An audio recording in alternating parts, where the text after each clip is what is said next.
वज़ारत दाखिला ने 2 सितंबर को नोटिफिकेशन जारी कर सभी रियासतों और यूटीज को हिदायत दी है कि वो गैर कानूनी तौर पर रह रहे गैर मुल्की शहरियों की आमदोरफ्त पर रोक लगाने के लिए होल्डिंग सेंटर या डिटेंशन कैंप बनाएं। इन सेंटर्स में उन्हें तब तक रखा जाएगा जब तक उन्हें वापस उनके मुल्क नहीं भेजा जाता।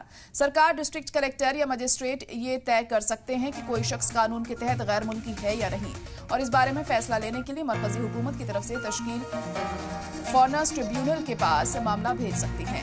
फॉरेनर्स ट्रिब्यूनल में मैक्सिमम 3 मेंबर्स होंगे जिनके पास कानूनी तजुर्बा होगा। अगर कोई शख्स ये साबित नहीं कर पाता है कि वह गैर मुल्की नहीं है और जमानत भी नहीं दे पाता है तो उसे होल्डिंग सेंटर में रखा जाएगा। वज़ारत दाखिला ने कहा है कि अगर कोई गैर मुल्की संगीन जुर्म में कसूरवार पाया गया तो उसे भारत में एंट्री या रुकने की इजाजत नहीं दी जाएगी। प्राइवेट शोबे में गैर मुल्कियों को रोजगार देने के लिए भी हिदायत भी जारी की गई है। कोई भी गैर मुल्की जिसके पास भारत में नौकरी के लिए वैलिड वीजा है वह बिना उससे जुड़ी सिविल अथॉरिटी की इजाजत के बिजली, पानी, पेट्रोलियम जैसे शोबों में प्राइवेट कंपनियों में नौकरी नहीं कर सकता। इसके साथ ही defence, space technology, nuclear energy या ह्यूमन राइट्स जैसे शोबों में प्राइवेट कंपनियां बिना मरकजी हुकूमत की इजाजत किसी भी गैर मुल्की को जॉब नहीं दे सकती। और हमारे नुमाइंदा शरीफुद्दीन अहमद इस वक्त लाइव जुड़ चुके हैं। शरीफुद्दीन, ये बड़ा फैसला यहाँ पर मरकजी सरकार की तरफ से लिया गया है, इसको देखते हुए वहां पर क्या कुछ रिएक्शन सामने आ रहे हैं और कितना असर है इस फैसले का हमें देखने को मिल सकता है? जैसे कि असम में ये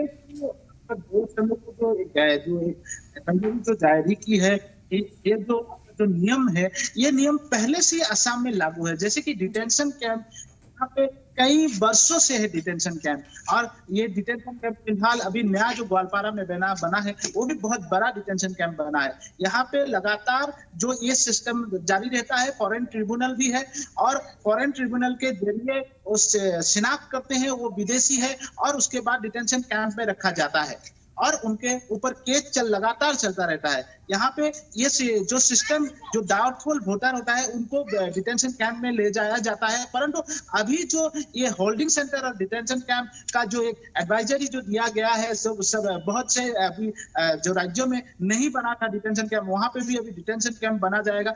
देखा जाए तो असम में इस तरह का जो हर रोज देखा जाता है कि डिटेंशन कैंप में लोग डाले जा रहे हैं। और अभी तो असम में एक नया नियम लागू किया है मुख्यमंत्री ने, पुश बैक, जो जिन लोगों को पकड़ा जाता है जो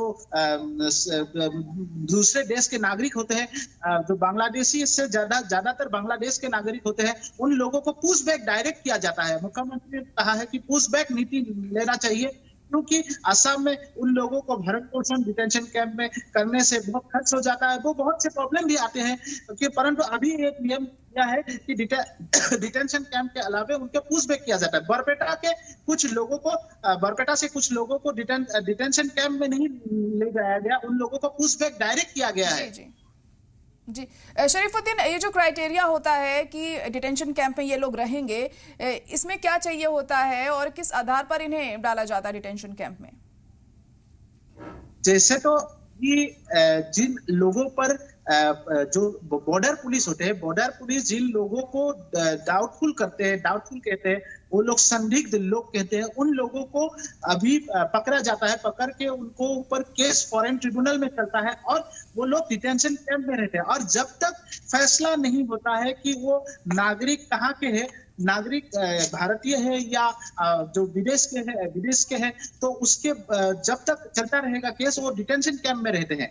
और उसके बाद फैसला अगर हक में होता है, वो इंडियन होते हैं। जैसे कि कुछ मामले ऐसे हैं, कुछ लोगों के पिता माता इंडियन होते हैं और उसके लड़के भी डाउटफुल वोटर हो जाते हैं, उनको डिटेंशन कैंप में रखा जाता है। फैसला आखिर में देखा गया कि हक में आता है, वो इंडियन करार हो जाते हैं, तो उनको फिर से घर में ले आ जाता है।